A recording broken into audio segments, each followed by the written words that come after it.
11টা বেজে গেছে, তাহলে অফিসার কোনো আসছে না। দর্শক কত,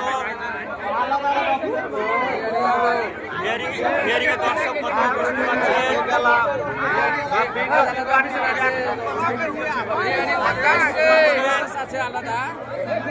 সব লোকজন কত, সব মা বোন সবাই চলে এসছে হিয়ারিংয়ে। এরকম বিজেপি পার্টি যদি কাজ করে তাহলে কি করে হতে পারে?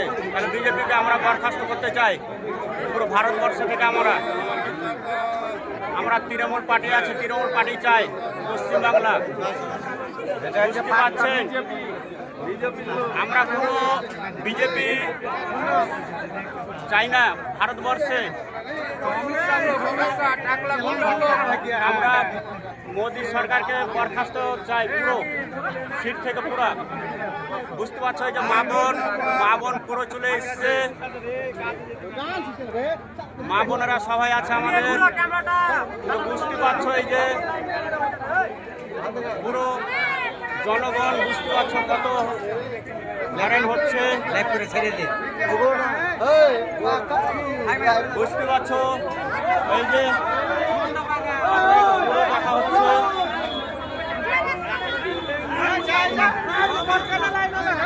বুঝতে পারছো কত লোককে।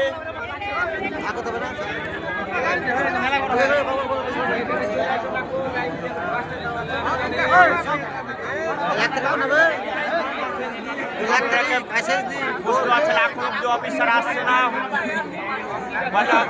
সমাজে আপনাদের সাথে শুরু হচ্ছে অবশ্যই।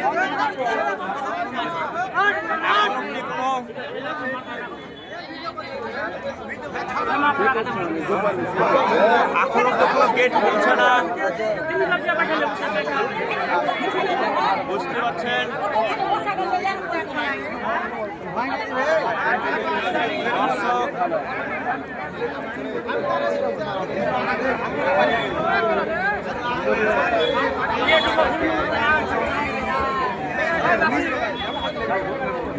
বুঝতে পারছেন, আবার হিয়ারিং করে আবার আমাকে বাইরে যেতে হবে। প্রবাসের মানুষ বুঝতে পারছো, হিয়ারিংয়ে এসেছে, পুরো আঁকা চলছে না আমাদের, তাহলে হিয়ারিংয়ে আসতে হয়েছে। তাহলে আপনারা বুঝতে পারছেন বিজেপি কেমনই খেলা খেলছে। তাহলে আপনারা সবসময় বলতে হবে তৃণমূলকে সাপোর্ট অবশ্যই করেন। তৃণমূল না হতে গেলে বিজেপি যদি ঢুকে যায় তৃণমূলের ওখানে, তাহলে বাঁচার সম্ভাবনা নাই।